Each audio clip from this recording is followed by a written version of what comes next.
آپ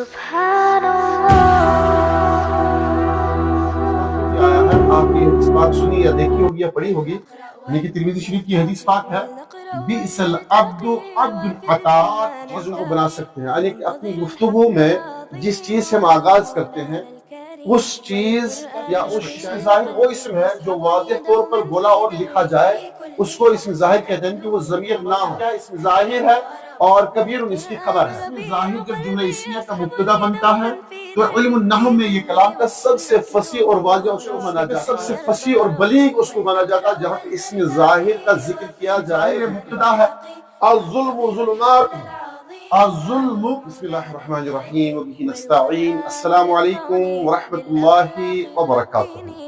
میں امید کرتا ہوں کہ آپ لوگ بخیر وافیت ہوں گے۔ اللہ تعالیٰ سے دعا ہوں کہ آپ لوگ ہمیشہ دین و ایمان کے ساتھ سلامت رہیں، خوش و خرم رہیں۔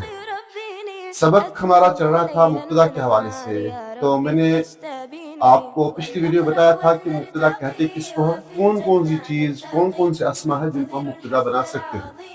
تو یاد رکھیں شروع میں ہی کہ مبتدا ہم 8 اشیاء کو بنا سکتے ہیں، وہ آگے اس کا ذکر آئے گا، لیکن اس سے پہلے کہ مبتدا کہتے کس کو، مبتدا کے معنی ہے کسی چیز کا جو ہے جس سے آغاز کیا گیا ہو، یعنی کہ مبتدا یہ اسم مفعول ہے، اور اس طرح حدیث پاک میں بھی آیا ہے۔ آپ نے حدیث پاک سنی یا دیکھی ہوگی یا پڑھی ہوگی، لیکن ترمذی شریف کی حدیث پاک ہے، بئس العبد عبد العطاء وطغى ونسي المبتدا والمنتهى، یعنی کہ انتہائی زیادہ بدبخت کہیے یا انتہائی زیادہ برا کہیے، انتہائی برا انسان ہے وہ، انتہائی برا عبد ہے وہ، کون؟ عطا، جس نے تکبر کیا۔ عطا یہاں پہ عین قاوا، عطا یا عطو کے معنی استکبار کرنا، تکبر کرنا، وطغى سرکشی کرنا، ونسیہ اصل چیز یہاں پہ ہے، ونسیہ المبتدا والمنتہى، ونسیہ جو بھول گیا، کیا بھول گیا؟ المبتدا والمنتہى، یعنی کہ جس نے اپنا آغاز بھی فراموش کر دیا اور اپنی انتہا کو بھی فراموش کر دیا۔ حدیث پاک میں بھی یہ لفظ آیا ہے مبتدا، یہ آپ کی تذکیر کے لیے، آپ کی معلومات کے لیے کہ حدیث پاک میں یہ لفظ وارد ہوا ہے، ترمذی شریف کی حدیث پاک ہے، آپ چاہے تو اس کو یاد کر لیں، بڑی اچھی حدیث پاک ہے۔ خیر آگے یاد رکھیں آپ کہ مبتدا ہم 8 چیزوں کو بنا سکتے ہیں، یعنی کہ اپنی گفتگو میں جس چیز سے ہم آغاز کرتے ہیں اس چیز یا اس شے کے مختلف انواع ہیں، مختلف قسمیں ہیں، وہ 8 ہے۔ ان 8 کو ہم الگ الگ انشاءاللہ بیان کریں گے۔ فی الحال آج ہم شروع میں جو ہے اسم ظاہر کو بیان کریں گے۔ وہ 8 کیا کیا ہے؟ اسم ظاہر ہے، اور دوسرا کیا ہے؟ ضمیر ہے، تیسرا کیا ہے؟ اسم اشارہ ہے، چوتھا کیا ہے؟ اسم موصول ہے، پانچواں کیا ہے؟ اسم استفہام ہے، چھٹا اسم شرط ہے، ساتواں مصدر مؤول ہے، اور آٹھواں اسم نکرہ ہے۔ تو آج ہماری جو بحث ہوگی، مختصر ویڈیو ہے، وہ اسم ظاہر کے حوالے سے ہوگی۔ اسم ظاہر مبتدا بنتا ہے، اور اسم ظاہر کہتے کس کو ہے؟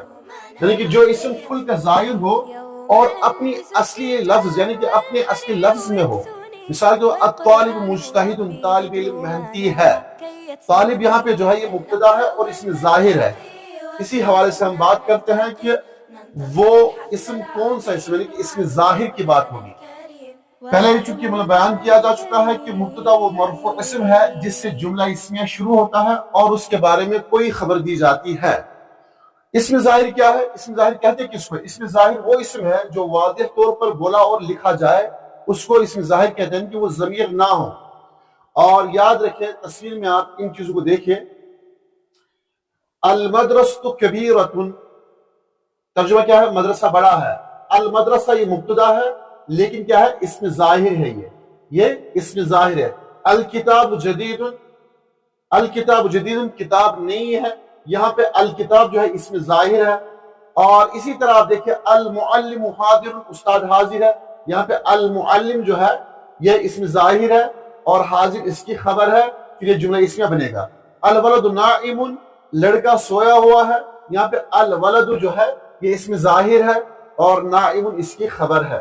یہ بالکل آسان ہے، یعنی کہ مبتدا خبر جب ہم بناتے ہیں جملہ، اس میں جو ہے مبتدا جو ہے معرفہ ہوگا، نکرہ جو ہوگا وہ آخر میں انشاءاللہ پڑھیں گے۔ نکرہ بھی مبتدا بنتا ہے، اس کی کیا کنڈیشن ہوتی ہے، اس کے بارے میں علماء نے کیا کہا ہے، وہ ہم آگے پڑھیں گے انشاءاللہ۔ فی الحال آپ ذہن میں یہ رکھ لیں کہ المسجد کبیر، یہاں پہ یہ مسجد کیا ہے؟ اس میں ظاہر ہے، اور کبیر اس کی خبر ہے۔ اب یہاں پہ آپ دیکھیں، یہ یاد رکھیں آپ، اس میں ظاہر جب جملہ اسمیہ کا مبتدا بنتا ہے تو علم نحو میں یہ کلام کا سب سے فصیح اور واضح اسلوب مانا جاتا ہے۔ اس بات کو آپ یاد رکھیں، ذہن نشین کر لیں، کیا کہ اس میں ظاہر جب جملہ اسمیہ کا مبتدا بنتا ہے تو علم النحو میں یہ کلام کا سب سے فصیح اور واضح اسلوب مانا جاتا ہے۔ جب جملہ اسمیہ کسی ایسے اسم سے شروع ہو جو پوشیدہ ضمیر نہ ہو بلکہ اپنے پورے لفظوں کے ساتھ ظاہر اور واضح ہو تو اسے اسم ظاہر مبتدا کہتے ہیں۔ یہ ہمیشہ مرفوع یعنی کہ حالت رفع یعنی پیش تنوین میں ہوتا ہے۔ اور قرآن کریم کی آیت دیکھیں آپ، یعنی کہ ایگزامپلز فرام دا قرآن کیا ہے؟ قرآن کریم میں اللہ تعالیٰ نے کائنات کے حقائق اور اپنے احکامات کو واضح کرنے کے لیے اسم ظاہر کو بطور مبتدا کثرت سے استعمال کیا ہے۔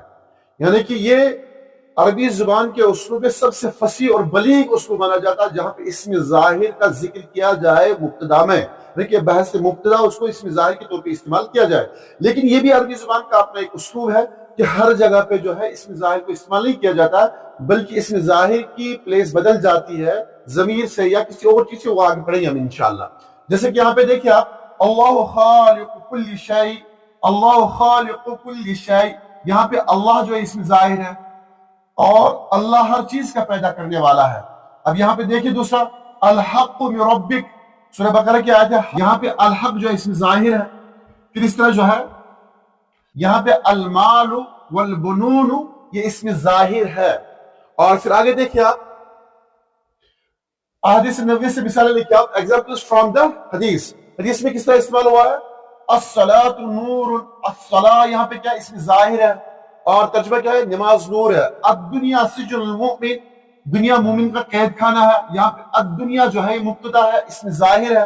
الحیاء شعبۃ من الایمان، حیا ایمان کی ایک شاخ ہے، یہاں پہ الحیاء جو ہے یہ اسم ظاہر ہے، مبتدا ہے۔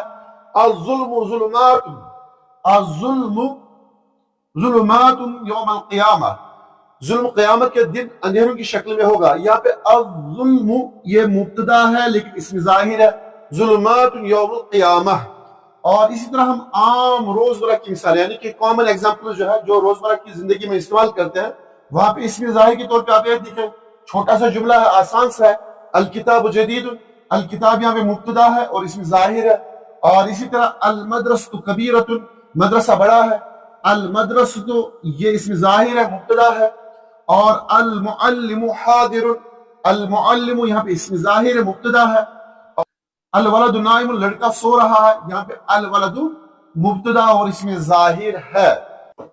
یہ چیزیں یاد رکھیں کہ عربی زبان میں اس چیز کا خاص خیال رکھیں کہ عربی کا بہترین اور آسان اور بلیغ اور فصیح اسلوب کس کو مانا جاتا ہے؟ جس میں مبتدا اسم ظاہر ہو۔ لیکن یہ بھی یاد رکھیں کہ عربی زبان کا یہ اسلوب تو ہے بہت ہی عمدہ، بہت ہی بہترین، تاکہ دوسرے انسان کو آرام سے اور آسانی کے ساتھ بات سمجھ میں آ جائے، لیکن صرف اسی ایک اسلوب پہ تکیہ نہیں کیا جا سکتا ہے، بلکہ اس اسلوب کے علاوہ مبتدا کو جو ہے کسی اور چیز کے ذریعے سے بھی استعمال کیا جا سکتا ہے، لیکن ضمیر، اسم اشارہ، اسم موصول، اسم استفہام، اسم شرط، یہ انشاءاللہ اگلی ویڈیو میں ہم مزید دوسرا جو ہے اس کا اسلوب جو ہے عربی زبان کا وہ ضمیر کا ہے۔ تو انشاءاللہ دوسری ویڈیو کے ساتھ آپ ہمارے ساتھ جڑے رہیے۔ آج کے لیے بس اتنا ہی۔ اللہ تعالیٰ ہم سب کا حامی و نگہبان ہو۔ آپ سے التماس ہے کہ ہماری چینل کو سبسکرائب کرے، ویڈیو کو لائک کرے اور اپنے احباب اور اپنے دوستوں کے درمیان شیئر کے لیے یہاں پہ آپ QR بارڈ کو سکین کر سکتے ہیں۔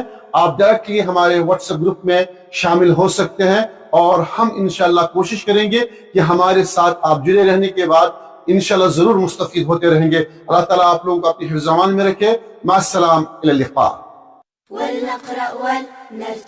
ولنقرأ ولنرتقي وفي الجنة نلتقي، ننتظر الحفل العظيم وعدو مولانا الكريم، والقرآن ربيع قلبي يصحبني دوما في دربي.